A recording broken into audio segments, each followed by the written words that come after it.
Edhe pse nuk kanë munguar përpjekjet e shërbimit të gjelbërimit të pushtetit vendor për të zëvendësuar drurët dekorativ në dy anët e rrugës Hoti-Ripostrib, në fakt ka ende shumë prej tyre të dëmtuar dhe gjithashtu edhe vende të mbetura bosh që presin të zëvendësohen. Siç tregojnë edhe filmimet, drurët janë dëmtuar si pasojë e veprimeve të papërgjegjshme të individëve të veçantë. Fakt ky që pranohet edhe nga banorët, të cilët thonë se gjithë kjo zonë ka nevojë për kontroll të shpeshtë për pronën publike, me qëllim që të shmangen dëmtime të tilla në këtë zonë panoramike.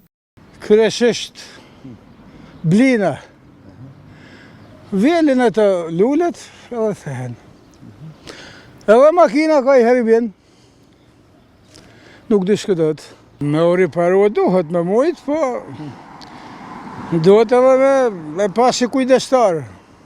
Me u kujdes për të paktën ditën, se natën s'pëni rokur kush. Po kesh, që s'ne vjen, më ka ardhë kesh, kur janë thyë plepat me partinë e punës, ka që këshë në vorë. A kenë rrugë mirë, për smetet rrugë mirë, rrugë rrezikshme. Ka aksidente shumë. Ecin shoferat po krytar, kanë hjellën avullita ditjetit, i kanë në bërë. I kanë hjellën lomë gjumit, para 4 veç njojt në kratë djathë një këne. Përveç dëmtimit të gjelbërimit, banorët theksojnë si shqetësim të veçantë edhe qarkullimin e automjeteve në këtë rrugë sipas dëshirës së drejtuesve të tyre, të cilët rrezikojnë të shkaktojnë aksidente pasi mungon kontrolli nga policia rrugore. Jo më kenë ka eci me i biton në biciklet, vjen i makinë 160.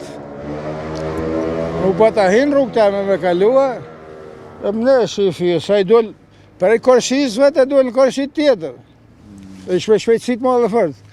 Mëra, në shumë të rëti një avot metra, erdhën kalim të artë, avërave, jo më pështova, thash po këj kërkojnë djetë. Edhe i, ku ashtë më një mërë në të artë, nëse ta që i kënë më rrugë. Rruga Hotit të Ri e ndërtuar 8 vjet më parë është pjesë e rrjetit rrugor të rrugëve turistike të qarkut të Shkodrës, pasi nëpërmjet saj udhëtohet drejt për drejt për në Dukagjin, Drish dhe Shllak.